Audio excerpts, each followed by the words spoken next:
Good afternoon, everyone. As the slide says, I'm Randy Prueitt. I'm the Senior Vice President of IT Planning and Compliance at Aurora Healthcare. And we're going to take the view of, from the C-level, from the corporate suite level of budgeting and some of the facts and some of the politics and kind of the journey we've been on for the last couple of years at Aurora Healthcare.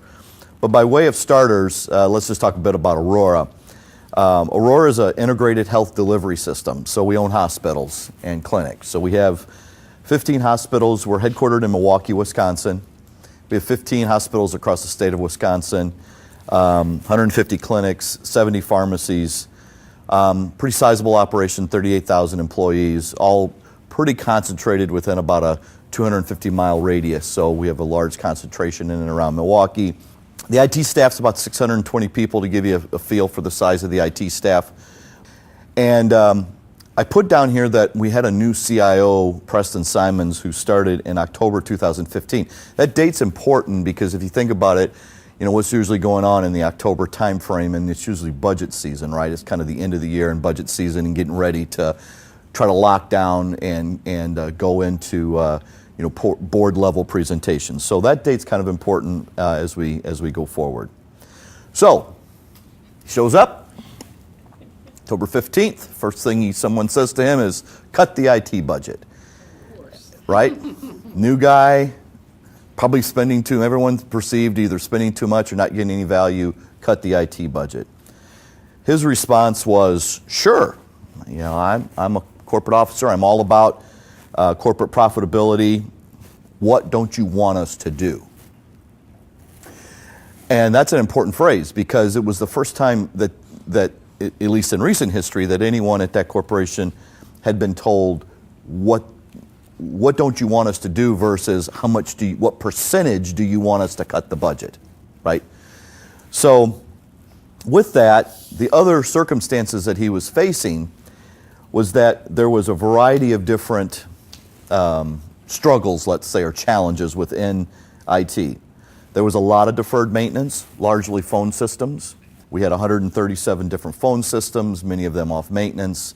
Very, very difficult situation. An antiquated mainframe that no longer could take upgrades. IBM would no longer service it. Security, and just internal growth, right? We're growing organization. Building new brick and mortar, buying new entities. Many applications needed to be upgraded. We really didn't have a great business relationship management function, so getting out in front of the clients in advance of something breaking, knowing what they need, what they want. We had some workforce sustainability issues, working our staff too hard to meet sometimes unrealistic deadlines, and business demand. So the politics weren't all that favorable. So the past CIO had been asked to leave, and so there was a period of time without one. Most all of the clients just saw IT as a black hole. They didn't know what was going on. There was no transparency. There was little support for the IT budget.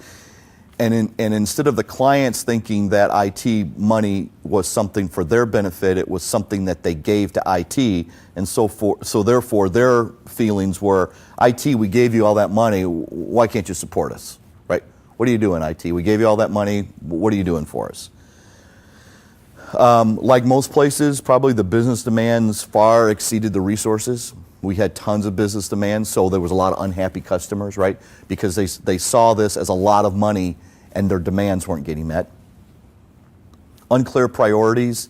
It kind of came down who screamed loudest, honestly. Got squeaky wheel, that kind of a thing, right?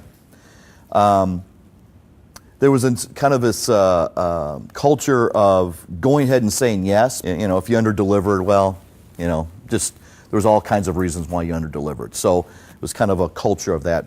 The staff was fried. Everyone was fried. So that was the politics of what was inherited. So what ended up happening was that the 2016 budget got set with what last year's was, so that black hole from last year, right? We'll give you 3% more because we probably need to pay our people a little bit more with a merit raise, and there's some cost of living stuff. So we'll give you 3% more but there was no linkage to business needs. So all the things that were going on relative to meeting the customer demands, understanding their demands, none of that. It was basically just perpetuate the black hole from last year, move it forward into this year. This was into 15, into 16. And I report to Preston. I was not there yet. And he said, I will not go through another budget cycle like that ever again. So if you think you've got a guy here that's going to do that, I'm not your guy. And they're like, no, you're a guy. And he said, okay, if I'm your guy, we're going to do something different, because that's not how I run an IT shop, and that doesn't work for me. We did some benchmarking. Now, it's interesting. Benchmarks are interesting. Gartner says that a health delivery system of our size at Aurora should spend about $200 million a year. That's interesting, but there's not a board member on any reasonable board that's going to give you $200 million just because Gartner says so. It's interesting, and it gives them some directional information, but that's not going to do it, right? That in and of itself doesn't do it. And you can have all the accounting transparency in the world, right? But they're not going to get you, that's not going to get you any more money either, right? You can count every widget you want down to the last penny and have all the transparency in the world, but at the end of the day, that's not going to get you more money either. So what is the real root cause, and how do you get things funded, right, and actually link with the business so the business is willing to go arm in arm with you? Well, you have to link the budget to the deliverable, right? What is it that IT is actually producing? Every product and service. So of course the clients wouldn't back us because we couldn't tell them what they were getting or what they weren't getting. We couldn't tell them how much it was costing them. They couldn't help us defend their needs. And there was no basis for decision making other than, well, whatever we spent last year. So our solution was investment-based budgeting. Basing a budget on individual investments. Now, I guess I'll start with what they're not. It's not TCO. It's not total cost of ownership. It's not just for major projects. It's not just, well, I know exactly what this major project is costing me. It's not that either. It's not just a big bucket of costs. And it's not cost assigned to major applications. So, investment-based budgeting is this. It's the cost of each and every deliverable. What's it cost to have a dial tone at a physician's clinic? What's it cost to put a PC on someone's desk? What's it cost to give someone a cell phone, a laptop? So the basics, what's it cost to have a RACU in our data centers? So we literally create deliverables for every product and service that we sell in the organization. And I use that word sell, and it doesn't necessarily mean that we do allocations. And in fact, we don't do allocations. So we don't allocate our costs out to our operating divisions. So it's not like we write an invoice every time we deploy a PC, but we know what it costs when we deploy a PC, for example. So customers now know what do you want to buy, right? You want to buy this over this, we can tell you, or you don't want to buy this any longer, well, this is the cost we can shed now. So it's both our base, the things that we run every single day, it's things that are proposed, and really in a very different fashion, it's the investments in IT. As the CIO, as the officer of IT, there are certain things you just have to invest in. No one's going to tell you to do it, right? You got to keep your network secure, right? The CEO is not going to run in every day and say, hey, by the way, keep that network secure, right? Oh, by the way, or I'll make sure my phone systems are up. There's certain investments in IT that officers and those that run functions know they have to invest in. That wasn't getting done. That wasn't getting dollarized and put into the mix and prioritized with all the other things. Because if you left the business to their own, the business will just keep bringing in the next new shiny stuff, and all the other stuff is falling apart beneath it. And then you can't run the shiny stuff anymore, right? So investments in IT really very, very important. And that gets put into our plan as well. It's then reported by any way you want to see it, right? It's reported by the client, the business unit. We can do it by application, by end-user computing services, also by priority, and then strategies. So We can report that in any of those different fashions. So that's investment-based budgeting. This is a very, very key point. It's the full cost. It's not just the direct cost, it's the full cost. So if we deliver a laptop to an employee, there's a portion of the cost of that laptop is the CIO. A portion of that laptop is me. A portion of that laptop is any of our other overhead. So it's the full cost, including labor, direct vendor cost, external costs, the licenses it takes to get there, and internal and indirect department overhead. And I give you two examples here. We started asking, well, what do you think it costs to run Epic? And someone said, oh, it costs $20 million, and someone said, oh, it costs $12 million, or whatever. It turned out that when we really did this on a full cost basis, it cost us 1.7x to run Epic than what everyone thought, because it didn't have its fair share of all of the indirect costs. And PCs were another one. PCs were like 2x. So when we actually calculated what it cost to run our PC fleet, it was actually 2x. And all this kind of comes to the head by saying we will not separately defend our overhead. If you don't, to defend the fact that our CIO staff has 12 direct, if he has 12 direct reports. So if he were to go in and try to defend 12 direct reports, he would have all kinds of reasons why he needs 12 direct reports.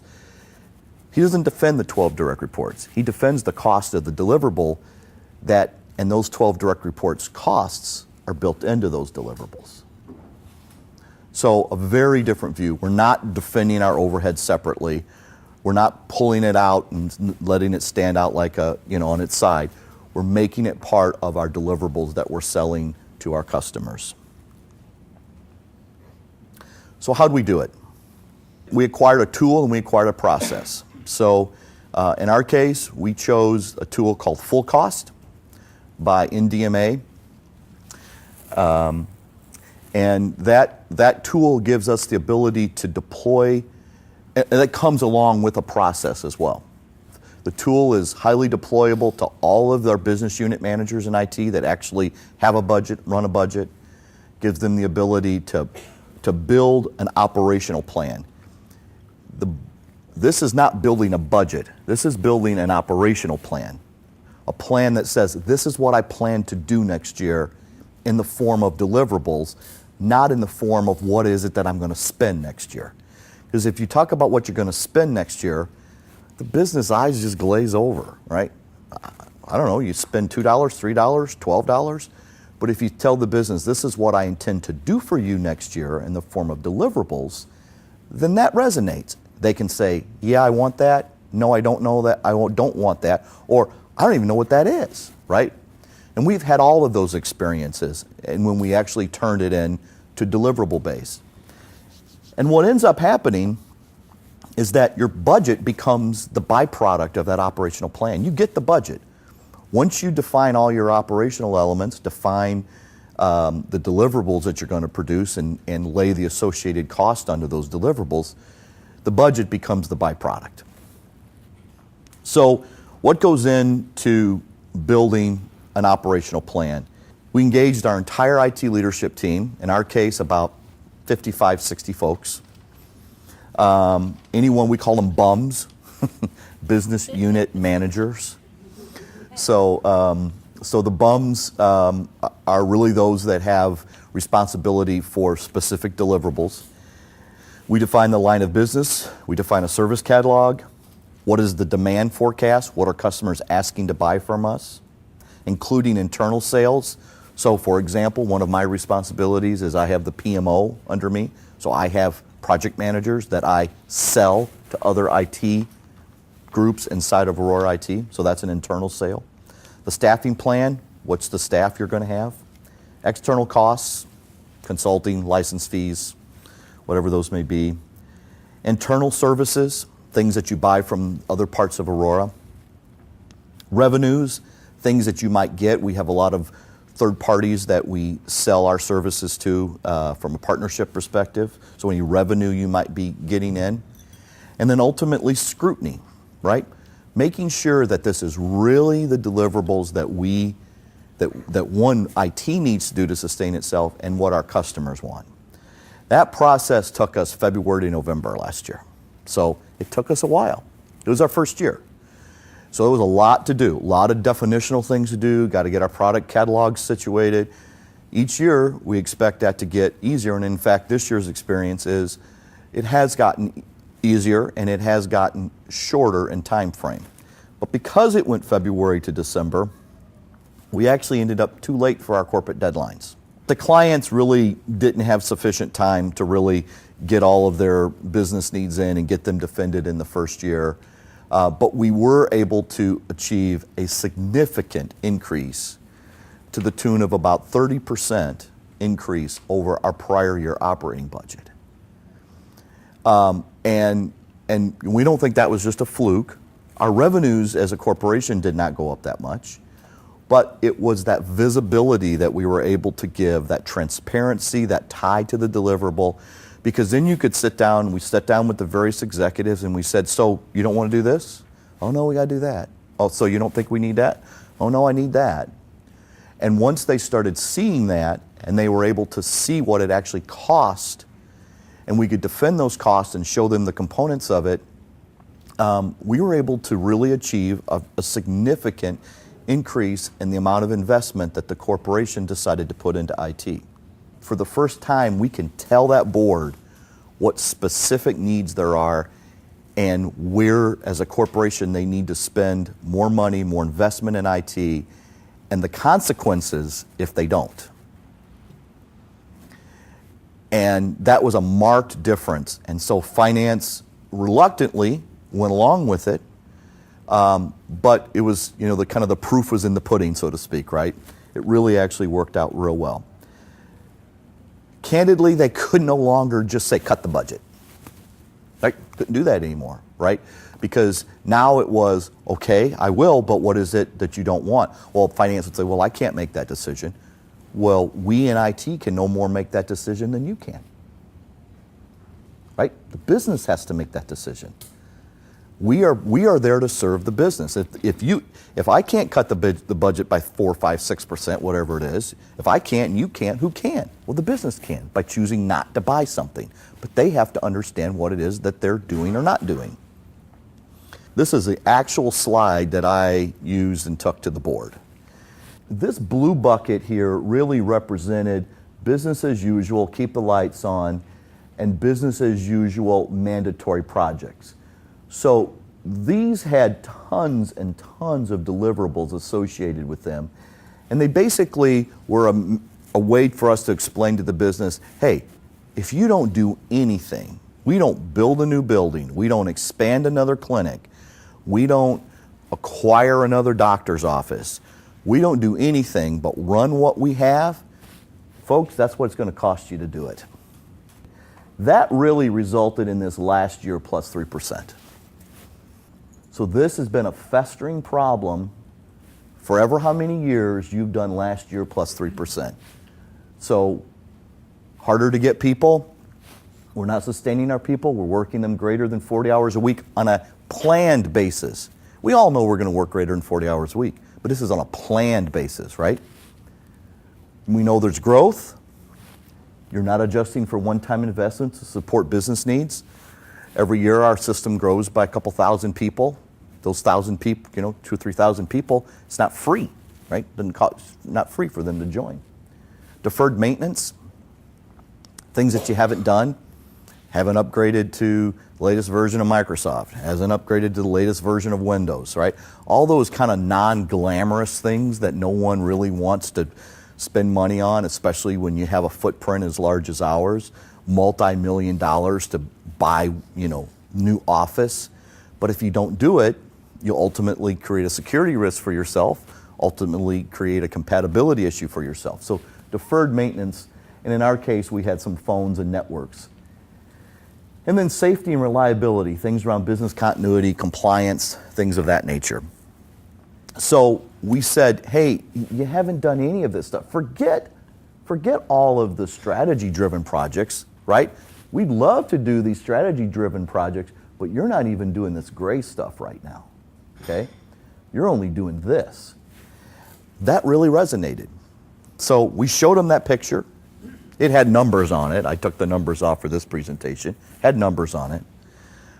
And we went to each ELT, executive leadership team member, and the punchline was, you're not getting that stuff at the top, folks. So our ask of them was to support the budget and help us defend the IT budget. That was our ask. We said, hey, we're in this together. We showed you our numbers. We gave you transparency. We showed you all your deliverables. There was a couple things that they said they didn't want to do any longer, so we cut the budget where we could. They said, why are we doing that? I don't know why we're doing that. We don't want to do that? Okay, we won't do it any longer. We'll take it out.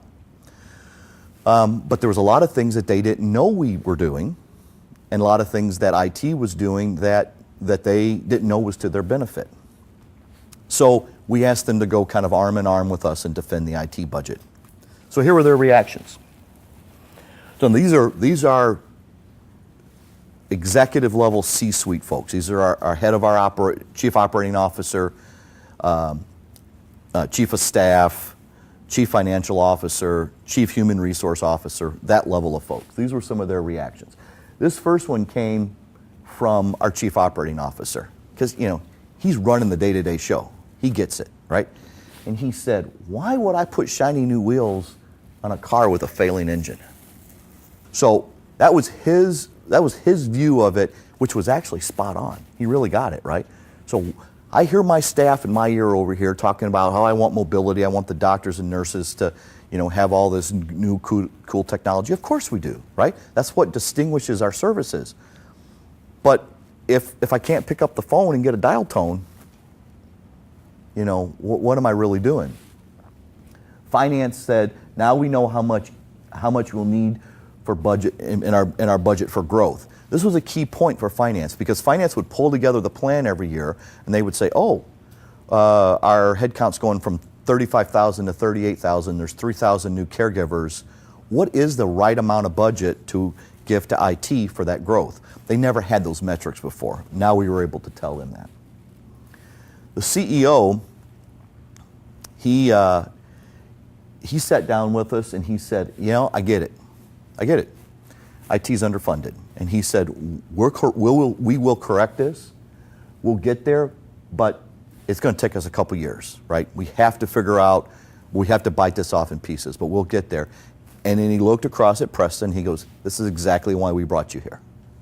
We brought you here to give us this transparency, give us these operational plans, be able, and he goes, we will get there. So that in and of itself was kind of a very much of a victory, right? Because it was no longer, well, we're just going to cut IT because they cost too much. It was, I get it. I get it now. First time we've ever understood the IT budget. We should shut this down and do something else. We got that a fair amount. And how do we know we're really working on the right things, right? This was, just because this doctor over here screams the loudest, so we're doing all his stuff, and our head of nursing is not getting the things that she needs. Well, perhaps we should change that around. So where are we at now? So now we're in our second year. We're in our second year of investment-based budgeting. We're going to be on time this year. We're not going to. We've now got some experience under our belt. We won't be out late into the fourth quarter like we were last year. We're working with the business very specifically on things that they want in their budget, things that they believe are worthwhile for them to spend on. That is a remarkable change for us. The leadership team is thinking like a business. That's the IT leadership team. We really instill in the IT leadership team that they are running a business. They're running a business within a business, right? So how would you run your business? You got to know the products you're selling. You got to know the services you're selling. You got to know what your products cost and what your associated competitors are going to cost you. Some clients, and I'm not going to sit here and say we have every single client, but we have a good portion of our clients now are willing to go with us and defend the budget. And finance accepts that IT is still underfunded. So, it's not ultimately finance's job, but you don't want finance off nipping in everyone's ear that those guys over in IT are spending too much money. And I think we finally have gotten finance over the hump to say, yeah, you guys are right. There is a lot of things out there that we've not done over the past several years that we need to do, and we understand that we need to do it. So now we have a rational, fact-based budget process. You can have a conversation. You can say, we can do that. And there's still affordability. This is not like an endless pot of money, right? There's still corporate profitability. You're still a target you have to hit. But now we can have very fact-based budgets to say, and I don't know if you recall back on that step chart, but I showed you that step chart, and there was a point there where I showed you what our 2017 budget actually came in at. We didn't get everything we needed for all of the reliability and compliance projects that we wanted. We didn't, but we made very fact-based, risk-based decisions, and we knew what we weren't spending and how we could mitigate on that. We expected and have received, remember I told you about those phone systems? So no one wants to fund a phone system, right? Because it's just not glamorous, but it's a lifeline. It's what runs a lot of the clinics and hospitals. We have a data center that was not ever finished off completely and to its right level of resiliency. We've got to do those kind of unwanted upgrades of Windows 10 and Office in 2016. So those investments got funded. A continued expansion of our basics, so our business relationship manager, getting consultancy, getting folks that can represent the client in front of the client and getting their business needs. Continued expansion of security, trying to stay ahead of the bad guys as best we can. Continued adoption of our business for compliance reasons. And business continuity, making sure we have the right level of resiliency, the right scope of continuity and recoverability across our enterprise. And business projects will still be funded by the business, right? If the business has something that they feel that passionate and that strongly about, they can bring the money forward and internal IT will be happy to deliver it for them. I'll give you an example. We have a hospital in south side of Milwaukee called South Shore. South Shore is one of our older hospitals. It needs new carpet. You don't think about those things, but it needs new carpet. And so our chief operating officer has decided to actually defer the carpet and a portion of the hospital for 1 year in order to do an IT project. And he said, I would never, ever have been able to do that because I would have never trusted that what you guys told me that IT project was going to cost. You guys could have done it or pulled it off. And I'd deferred the carpet, which is a bit of a pain. He's got to explain that to the president of the hospital now. You got to go another year. Keep what you got. It's not a safety hazard. Where we never would do that, of course. But that's an example, right? And they're making that decision because now they have faith and confidence that we can do this. Do these projects. So our benefits, the benefits was really we've gained a whole new level of trustworthiness, being transparent, right? Saying what we're going to do, when we're going to do it, and actually doing it, and being able to say this is what this cost, and these are the risks associated with it. We've become a reliable partner. We deliver on every promise. We're focusing on the right things with that business relationship management. We're very much now focusing on strategic alignment. How do we grow the business, the business of Aurora? We have rates that really prove our competitiveness. That's what I said before. We want to look everyone in the face and say we're the best deal. It's really helped with our teamwork. Now our internal IT team knows that in order to deliver a solution, it's not just the things that I have, but I also have to buy these other internal things inside the organization. And really turning it into a great place to work, right? Really fair expectations of our staff, investments in innovation, attracting top talent, and it's not just a few cost savings. It really, really has been transformational. And it hasn't been just a new way of budgeting, but it's been a new way of doing business. Thanks.